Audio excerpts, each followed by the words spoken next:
Hello and welcome to Guestbook 24/7. This is a quick video to walk you through the registration process.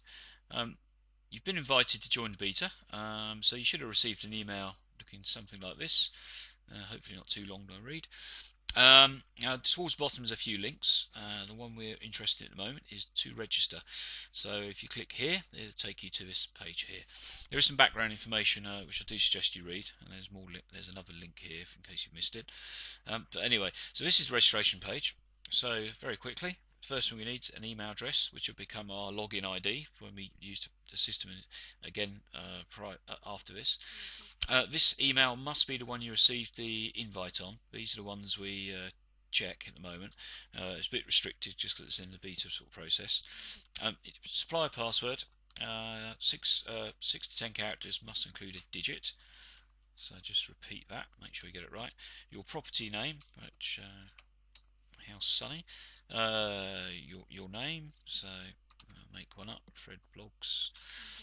And a phone number is useful. If you don't really want to give a phone number, just type anything. It doesn't matter, but it might be useful later on if we need to contact you.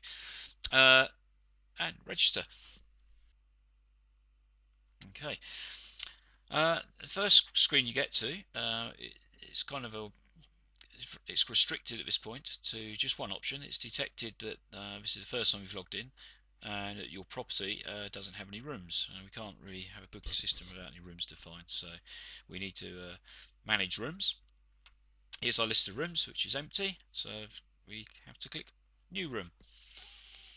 Right, we need a very simple bit of information. The room name or number, let's just go for a digit for room number 1. Room with a view. The max occupancy, let's say it's got 4. This is quite important because there's some warnings generated if we overbook a room, for instance. Is it ensuite? Is it an apartment? So right, create. Okay, that's our first room created. You'll notice we got in the yellow here we have a small message now.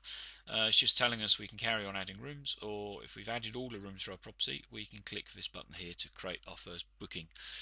Also at this stage, if you use to click the Guestbook 24/7 logo, this will take you back to the home page, which again is slightly different now because the system's detected we have at least one room added. So it's prompting us to create our first booking. Still not the full sort of set of menus yet. So if we very quickly create a booking, so your guest has a name, I don't know, Joe. Oops, can't type. Joe Simon.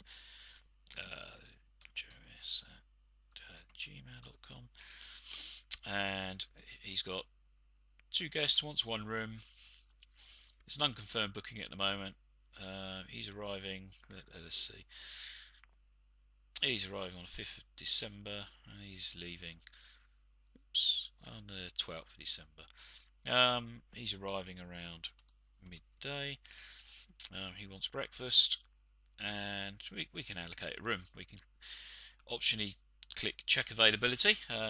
Very simple at the moment. We only have 1 room. It's not very realistic, but so we can see everything's available. It's all green. It's available. In blue here is the dates we've selected for this booking. So click room 1, save. So room 1 appears in here. You could just click on there to select a room if you wanted. The total rates for the booking. This is the total amount you want to charge. So let's say 300 for now. Click next. Okay, we get a message just saying the booking's now added, but it's not quite finished yet. We need to add perhaps some more information. So if we scroll down here, we can see we can add more guests if we need to capture more guest information.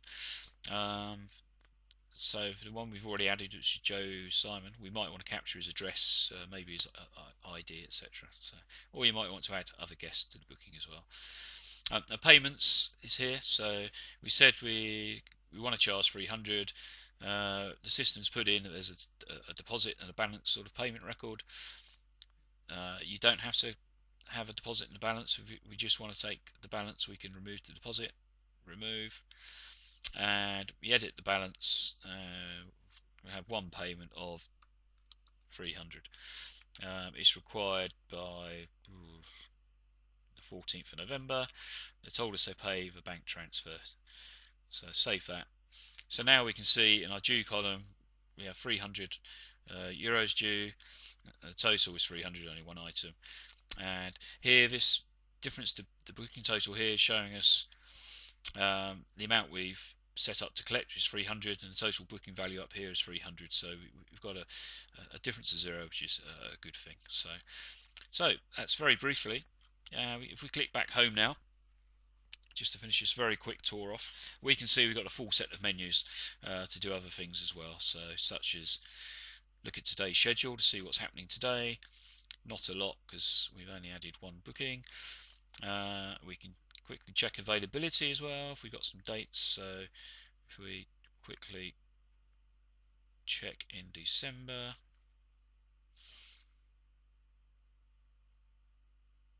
so as you can see, this is in December. Remember we made a booking in December, so we can see this unconfirmed booking here. So there's no room for, not really any room for this person at the moment. If we had more rooms, it would help, I suppose. But if we click on one of these, we can click through to that booking, which is already there, which is the one we just added. So we can see that information there. Okay, that pretty much wraps it up for this very quick tour. Thank you very much. Bye.